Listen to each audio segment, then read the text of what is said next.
हाँ बच्चों, KN Maurya classes में आप लोगों का स्वागत है। आज हम लोग नॉन कार्डेट का 7वां संघ पढ़ेंगे, आर्थ्रोपोडा। क्या पढ़ा जाएगा? आर्थ्रोपोडा। बच्चों, इससे पहले जो नए व्हाट्सएप ग्रुप वाले बच्चे हैं उनसे कहना है कि वो अपने प्ले लिस्ट के लिंक में जा करके, केएन मौर्य क्लासेज के लिंक में जा करके पीछे की वीडियो प्राप्त करके उसको दोहरा लें, नोट्स तैयार कर लें और आगे के क्रम में, रेगुलर क्रम में आप पढ़ें। आपका टेस्ट रविवार को होगा। चलिए चलते हैं आर्थ्रोपोडा। बच्चों, ये सबसे बड़ा संघ है नॉन कार्डेट और कशेरुकी का, और 7वां है, फाइलम है। इसमें आर्थोज मीन्स होते हैं बच्चों सेगमेंटेड। आर्थोज मीन्स सेगमेंटेड और पोडोस मीन्स होता है फुट, सेगमेंटेड फुट। तो इस संघ के जंतुओं में एक जोड़ी पाद होते हैं जो खंडयुक्त होते हैं, सेगमेंटेड।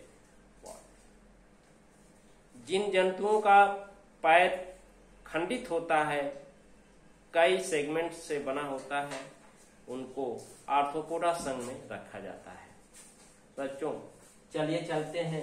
बॉडी बाइलेटरल सिमेट्री होती है। बॉडी बाइलेटरल सिमेट्री, द्विपार्श्व सममित।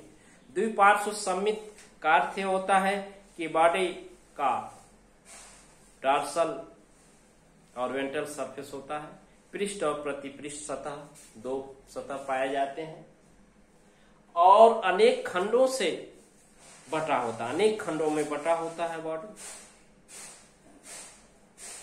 आगे के क्रम में बॉडी डिवाइडेड इनटू 3 पार्ट। शरीर कितने खंडों में? 3 भागों में विभाजित है। Body divided into 3 part. शरीर 3 भागों में विभाजित होता है। जो ऊपर का भाग होता है बच्चों, उसको हेड सिर कहते हैं। ऊपर के भाग को क्या कहते हैं? हेड सिर कहते हैं। बीच वाले भाग को कहते हैं थोरैक्स वक्ष। क्या कहते हैं? थोरैक्स वक्ष। और नीचे वाले भाग को, पिछले हिस्से के भाग को, पोस्टीरियर पार्ट को कहते हैं उदर, एब्डोमेन। इस तरह से बॉडी डिवाइडेड 3 पार्ट। शरीर कितने भागों में बटा होता है? 3 खंडों में बटा होता है। Head, thorax, abdomen. सिर, वक्ष, उदर, 3 भागों में बटा होता है। बच्चों, body covered by exoskeleton. Body covered by exoskeleton. शरीर बाह्य कंकाल में बंद रहता है। एक्सोस्केलेटन बाह्य कंकाल से ढका रहता है। अब skeleton, hardy substances which are present in our body known as the skeleton. शरीर में कड़े भाग जो होते हैं उनको कंकाल कहते हैं। यदि बाहर होते हैं तो बाह्य कंकाल, एक्सोस्केलेटन, और शरीर के अंदर होते हैं बच्चों तो एंडोस्केलेटन, अंतः कंकाल कहते हैं। जैसे हम लोग के बाल हैं, नाखून हैं, पशुओं के हॉर्न हैं, ठीक है ना, ये सब क्या होते हैं? एक्सोस्केलेटन है।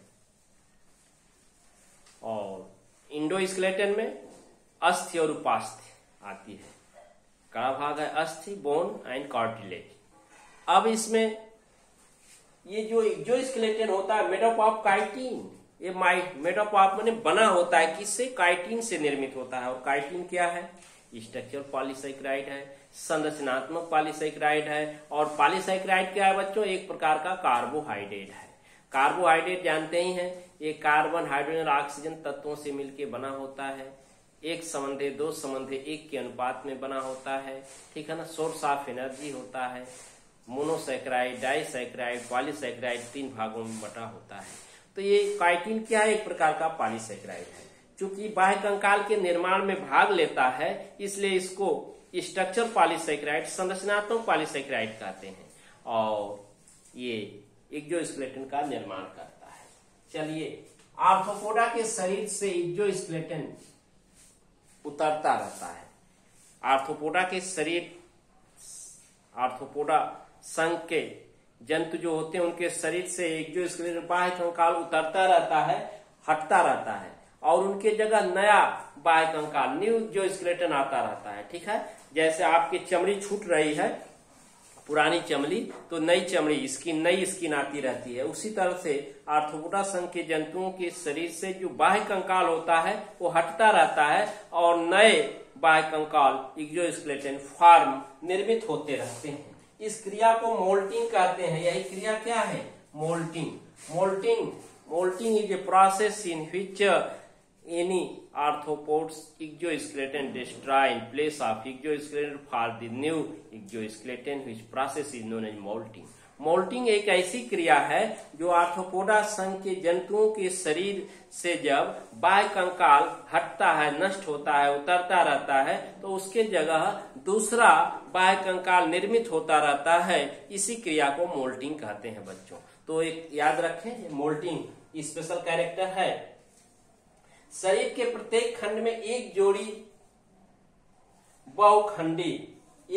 बहुखंडी उपांग होते हैं। One pair multi segmented foot होते हैं। एक जोड़ी माने एक दायां तो एक बायां। जोड़ी का मतलब जैसे हमारे दायां हाथ है, बायां हाथ है, एक जोड़ी हैंड है, उसी तरह से उनके एक जोड़ी पैर होते हैं। बहुखंडी मल्टी सेगमेंटेड जो मॉडिफाइड होते हैं, कार्य के आधार पर उनका रूपांतरण होता है। जबड़े जॉ के रूप में कार्य करते हैं, क्लोम के रूप में और लेग टांगों के रूप में पाए जाते हैं। फंक्शन के आधार पर, कार्य के आधार पर वो उपांग जो है jaw act as a jaw, जबड़े के रूप में कार्य करते हैं, एक्ट एज दी गिल, क्लोम के रूप में कार्य करते हैं और एक्ट एज दी लेग, टांगों के रूप में पाए जाते हैं। डिफरेंट फॉर्म में पाए जाते हैं। श्वसन अंग बच्चों, respiration is the main characteristics of living organism. श्वसन जो है जीवधारियों का प्रमुख लक्षण है। इसके बगैर कोई जीवित नहीं रह सकता जीव, ठीक है ना। जैसे आप अपने नाक को बंद करते हैं तो कुछ समय तक आपको बेचैनी सी लगती है और उसके बाद नाक और मुंह को खोल करके सांस अंदर बाहर एयर लेने लगते हैं। तो उसी तरह श्वसन अंग, respiratory organ, those type of organ which take part in the process of respiration is known as respiratory organ. ऐसे अंग जो श्वसन क्रिया में अर्थात सांस लेने की क्रिया में हमारी मदद करते हैं, उनको श्वसन अंग, रिस्पायरेटरी ऑर्गन कहते हैं। तो श्वसन अंग जो है, इसमें जलीय जंतुओं में जो वाटर लिविंग एनिमल होते हैं उसमें क्लोम होती है, गिल क्या पाई जाती है? गिल। जैसे मछलियों में गिल पाई जाती है। और स्थलीय जंतुओं में श्वास नाल होती है। क्या होती है? श्वास नाल, ट्रेकिया जिसको कहते हैं, ये श्वास नाल ट्रेकिया या बुक लंग। तो आर्थ्रोपोडा में याद रखिए मेनली जो है पूछा जाता है कि स्क्लेटरी ये रिस्पायरेटरी ऑर्गन क्या है? बुक लंग होता है। क्या होता है? बुक लंग, श्वसन अंग बुक लंग। कुछ जंतुओं की जनरल बॉडी सरफेस सामान्य शरीर की सतह से भी गैसियस एक्सचेंज श्वसन की क्रिया संपन्न होती है। O2 CO2 का जो एक्सचेंज होता है। तो जलीय जंतुओं में क्लोम, गिल, स्थलीय जंतुओं में ट्रेकिया, श्वास नाल या बुक लंग होता है, याद रखेंगे। रुधिर परिवहन बच्चों ओपन टाइप होता है, खुले प्रकार का blood circulatory system. Open type of blood circulatory system, खुले प्रकार का रक्त परिसंचरण, अर्थात उसमें हृदय नहीं होता है, धमनी नहीं होती हैं, शिराएं नहीं होती हैं, ठीक है ना। पूरा body coelom fill with the blood, पूरी शरीर की गुहा रक्त से भरी होती है। किससे? All body coelom fill with the blood. पूरे शरीर की गुहा जो होती है, सिलोम जो होती है, रक्त से भरी होती है और all body organ deep in the blood. और सभी जो हैं शरीर के अंग उस रक्त में डूबे रहते हैं। Body cavity filled with blood, body cavity में शरीर की गुहा फिल्ड भरी होती है विथ ब्लड में रक्त से, और उसमें सभी अंग all organ deep in blood, और सभी अंग रुधिर में डूबे रहते हैं। क्या होते हैं? डूबे रहते हैं। अब बच्चों अब कुछ उदाहरण देखेंगे। सबसे पहले कॉकरोच, कॉकरोच जिसको आप तिलचट्टा कहते हैं। क्या कहते हैं? तिलचट्टा। ये घरों में जैसे अंधेरे स्थान पर, नमदार स्थान पर, जहां से नौबदान वगैरह निकले होते हैं मकान से, तो उस अंधेरे में पाया जाता है। रात्रिचर होता है। इसका नाम है पेरीप्लेनेटा अमेरिकाना। क्या है? Periplaneta Americana. दूसरा आपका स्कॉर्पियन बिच्छू आता है। इसमें श्वसन अंग बुकलंग होता है। इसमें जानते हैं कि इसमें पॉइजन होता है और डंक मारती है, अपने एनिमी दुश्मनों को प्रोटेक्ट करती है। बहुत ही ये टॉक्सिक विषैला जहर होता है, जिससे आप देखते हैं बिच्छू मारने पर आपको कितनी कष्ट होता है, कितना पेन होता है बॉडी में। प्राण झींगा जिसको जानते हैं, एक मछली फिश में है प्राण झींगा मछली, प्राण, ये इसको खाने के भी काम कर। बिच्छू, स्कॉर्पियन बताई दिए। केकड़ा जानते हैं, क्रैब, इसको भी लोग खाते हैं। इस केकड़ा देखते हैं पूरी बॉडी कितनी कड़ी होती है, कैल्शियम कार्बोनेट की बनी होती है। काइटिन जो होता है उसमें हार्डी पर, बिच्छी के ऊपर देखते हैं कड़ा भाग होता है, तिलचट्टे के ऊपर जो कड़ा भाग होता है वो काइटिन होता है। मक्खी, फ्लाई, मकड़ी, स्पीडर, तितली, बटरफ्लाई और मधुमक्खी, हनी बी, सभी इसी संघ आर्थ्रोपोडा के अंतर्गत आते हैं। तो ये सबसे बड़ा संघ ये है आर्थ्रोपोडा। तो बच्चों इस तरह से हम लोग इन जंतुओं के बारे में और उनके लक्षण के बारे में जान गए। तो कम से कम 4-5 लक्षण और 1-2 जंतु का नाम आप तैयार रखेंगे। तो इस तरह से पूर्ण रूपेण से कुछ जंतुओं के फिगर्स जो हैं नाम के साथ हम आपको भेज दे रहे हैं, उसको भी देख लेंगे। तो वीडियो पूर्ण रूप से देखेंगे। चलिए आगे फिगर को हम दे रहे हैं।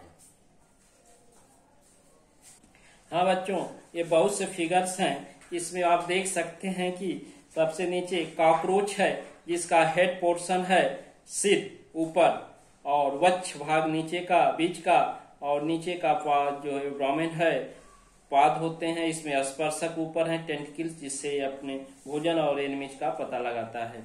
इसी तरह स्कॉर्पियन है, स्कॉर्पियन के नीचे टेल्सन है कुछ, जिसमें पॉइजन होता है। और नीचे के खंड 3-4 जो हैं ये मेटोसोम कहलाते हैं। और बीच के ऊपर के भाग के जो खंड होते हैं एब्डोमेन के, ये थोरैक्स के, तो मेसोसोमा कहलाता है। और ऊपर का हेड वाला पोर्शन प्रोसोमा। तो बॉडी कितने भागों में बटा होता है? 4 भागों में बटा होता है, प्रोसोमा, मेसोसोमा, मेटोसोमा और टेल्सन। ठीक है, इसमें 4 जोड़े पाद होते हैं स्कॉर्पियन में। और ऊपर एक मोटा सा पाद होता है जिसको पेडिपॉल्स के नाम से जानते हैं। स्पीडर देख रहे हैं, इसका भाग प्रोसोमा है। केकड़ा भी देख रहे हैं, इसमें स्पर्शक है। मक्खी में जानते हैं, पर्डे आप देखते हैं, इसका सेट, नेत्र और एब्डोमेन, उदर और विंग, पंखिया, पंख पाई जाती है। इस तरह से बच्चों ये कुछ ये उदाहरण है आर्थ्रोपोडा के इंसेक्ट्स हैं, आर्थ्रोपोडा संघ के जंतु हैं। इनको आप अच्छे से देख लेंगे। वीडियो को पूर्ण रूप से देखें। Thank you.